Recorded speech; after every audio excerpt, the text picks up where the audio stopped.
बताओ। किसको पता है, किसी को पता है, शायद किसी ने बोला। कौन? इन्होंने नहीं निकाला था, वो लड़के बोला, वो लड़के ने बोला लास्ट। किसने निकाला था? आर्यभट्ट। वो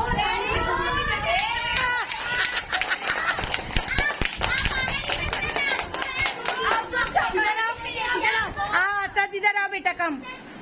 ये सच में ना, ये दीदी के पास जाना, वो आपको चॉकलेट देके आओ, वरना इनके पास जाना, मिकी माउस के पास जाना।